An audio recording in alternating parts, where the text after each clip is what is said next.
E agora eu quero contar uma história de uma moça que me contou essa história.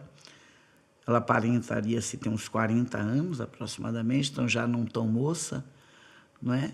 Ela conta a história o seguinte, que ela fez uma encarnação onde ela não queria ter filhos, e uma encarnação que ela queria estudar. Esse tipo de encarnação existe, onde pessoas estão precisando desenvolver uma parte de si mesmo, não é? E que precisa estar ali muito atenta consigo mesmo, porque quer desenvolver uma carreira, ainda não desenvolveu, ou já teve muita encarnação com filhos e nunca teve uma sem nenhuma, né? Sem tantas responsabilidades, para poder se dedicar mais a um aspecto nosso relacionado ao talento, não é? A arte, enfim. E é um caso de uma pessoa assim. E ela fez uma encarnação, assim, e ela contratou uma pessoa para trabalhar com ela em casa. Não é? Contratou uma pessoa para trabalhar com ela em casa e acabou fazendo muita afinidade com essa garota. Ela disse, ela era mais velha do que eu. Quando ela veio trabalhar comigo, eu estava com uns 30 e poucos anos em planeta Terra. Eu era um artista da pintura, né? Eu trabalhava pintando quadros e tal. Tive até um certo sucesso nessa minha encarnação, a Lu. E, lógico, eu contratei uma pessoa para conduzir a minha casa. Não é? Eu não conseguia administrar a casa, compras, era sempre muita confusão. Embora eu morasse sozinha, eu resolvi contratar uma pessoa para vir trabalhar na minha casa. E essa moça era casada, né? E eu tinha muita cisma, assim, eu ficava assim, ela vai ter filho, não vai poder vir cuidar de mim, ela vai ter filho. Era uma coisa que sempre me visitava. Mas aí eu disse, não teve ainda, enquanto não tiver, tá aqui. Se aparecer grávida, eu troco por outra pessoa, né? E aí passou-se o tempo e a moça foi sempre muito boa para ela, muito boa, e cuidava da casa, e era como uma governanta, alguém que cuidava da casa dela, cuidava da vida dela e tal, e ela foi se afeiçoando muito a essa pessoa, que já estava quase sem poder, se demorasse mais de ter filho, não ia ter filhos, e resolveu ter um filho, né? Resolveu ter um filho. E quando ela soube que a moça estava grávida, ela disse que se sentiu traída, que ela achava que ela já estava ali há tanto tempo, já há 15 anos trabalhando com ela, e nunca falou em filho. Como é que vinha agora com conversa de filho? Ela achava que a outra não ia ter filho. E eu perguntei, ela prometeu alguma vez a você que não ia ter filho? Não, nem falávamos desse assunto. Nem ela falava comigo, nem eu falava com ela. Então, para mim, aquilo foi ficando claro, que ela também era uma pessoa que, como eu não queria ter filhos, não era tão estranho para mim uma pessoa não querer. Ela faz o que eu sentia, Lu, né? Não era racional. Era uma coisa assim minha de, mas e agora? Como é que eu vou? O que vai ser de mim? O que é que vai ser de mim? Porque ela não vai ter condição de cuidar de mim e cuidar do filho. E eu comecei a falar sobre isso. Mas porque você engravidou, agora como é que vai ser? Como é que você vai cuidar de mim? Ainda vai cuidar de seu filho e tal? Como é que vai ser essa história? E ela fez, não, mas um filho não vai impedir que eu faça os trabalhos que eu estou fazendo aqui.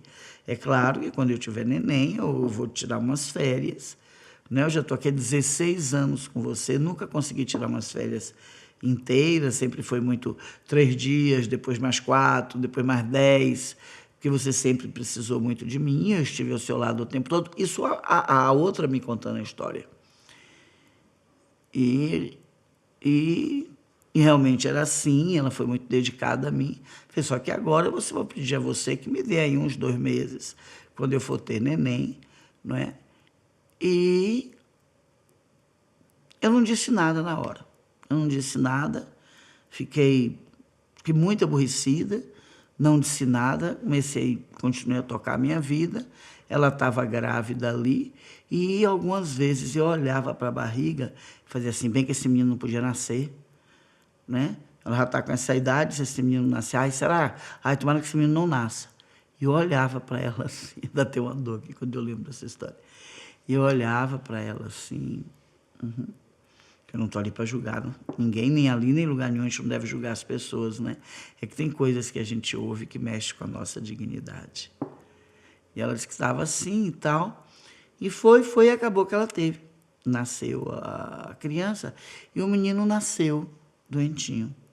Precisou ficar mais tempo no hospital e ela precisou ficar mais tempo cuidando da criança. E isso se ultrapassou os 2 meses, ultrapassou os 3 meses, né? E aí, quando ela voltou para trabalhar, ainda aconteceu um fato terrível. O esposo dela desencarnou de acidente. O pai da criança desencarnou de acidente. E aí ela, bom, se você quiser vir morar aqui em casa com seu filho, você pode vir, né? E ela foi morar com ela me contou, ela veio morar comigo. O garotinho estava assim com uns 4 meses, veio morar e era uma coisa assim muito estranha, porque o choro dele me incomodava. Bastava ele chorar que eu tinha um incômodo que eu gritava com ela, manda esse menino calar a boca, eu não posso ver ele chorar, que me incomoda.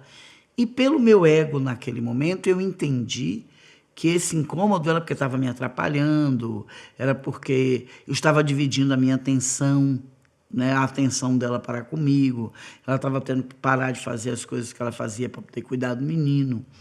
Mas era ele chorar, me incomodava.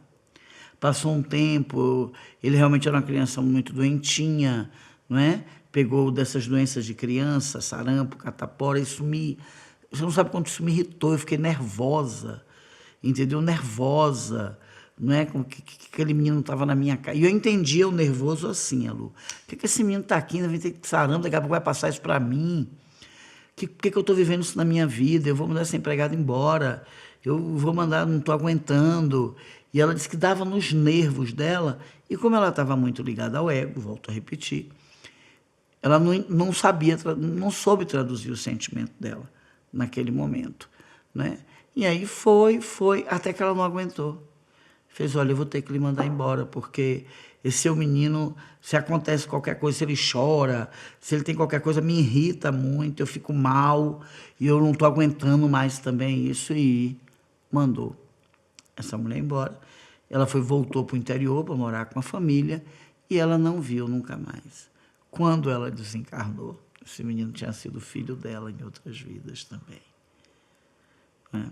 Ela tinha feito uma proposta encarnatória de não ter filhos, mas ela fez uma proposta, exatamente uma coordenação com uma mãe que ia fazer o aprendizado de criar um filho sozinha. Por outras questões, né, ela ia ter um aprendizado de criar um filho sozinha. E assim sendo, ela, nas coisas de escolha da programação encarnatória, ela já escolheu um marido que também tinha na sua própria programação encarnatória, não iria viver muito. Ele viveu alguns anos em planeta Terra, não é? Era um homem assim boníssimo já, um espírito de muita luz também. E ele iria viver poucos anos em planeta Terra. Então foi feita a programação e desceram os 4, né? Ela desceu primeiro, essa mãe desse menino desceu depois, o pai também, enfim. E só no plano espiritual que ela compreendeu que o incômodo que ela sentia ao ver a criança chorar, que a irritação, que o nervosismo, era o lado maternal da alma dela. Ali, preocupada com aquele que tinha sido filho amado dela de outras vidas, que era isso e que ela não conseguiu traduzir, não é? Com os pensamentos egóicos que ela estava anteriormente com relação a essa criança, desde quando ela descobre, ela contrata uma empregada e sabe que a moça é casada, desde lá que ela já tem veio isso do filho, ela vai ter um filho, mas o que foi que ela fez? Rebateu com o ego, né? Então, desde que ela olha para essa moça, enigmaticamente ela já pensa, eu estou contratando uma empregada com um filho, não quero filho, ela não vai poder cuidar de minhas coisas, não vai. Então, ali ela teve um sinal. Mas o ego também, e as sombras do ego, não deixaram, né? Talvez se ela não entrasse nisso, quem sabe o que iria acontecer, né? Mas desde esse momento ela já rejeitou ali a proposta encarnatória, por causa do ego, por causa do sangue, tudo isso que a gente vem falando aqui. E aí é que ela entende o desvio encarnatório que ela deu. Porém, essa moça não deu um desvio encarnatório, eu a conheci, ela criou o filho sozinha, mesmo sem a ajuda da outra, que na programação teria esse filho ali perto, na programação ela ia ajudar a outra com esse menino, né? E esse garoto, quando vai crescendo, tem um talento muito grande de pintar também, e também se tornou um pintor depois. Enfim, os dois, mesmo sem a ajuda dela, né, a mãe e o filho, conseguiram cumprir a proposta encarnatória. E por que eu escolhi essa narrativa? Exatamente porque ela fala de como a sombra egóica atua, de como a sombra mental atua, não é? Eu me emocionei muito nesse trabalho, e essas duas que eu escolhi foi por esses pontos mesmo, que às vezes as pessoas fazem, eu não sinto nada, não vejo nada. Talvez aqui a gente abra uma reflexão, família, de assim, será que a gente sente alguma coisa da espiritualidade, alguma coisa tipo de vidas passadas mesmo, mas rebatemos com nossa sombra mental, rebatemos com a mesquinharia, como foi o caso do primeiro homem, que se ajudasse um tinha que ajudar todo mundo, ou rebatemos com outra sombra qualquer.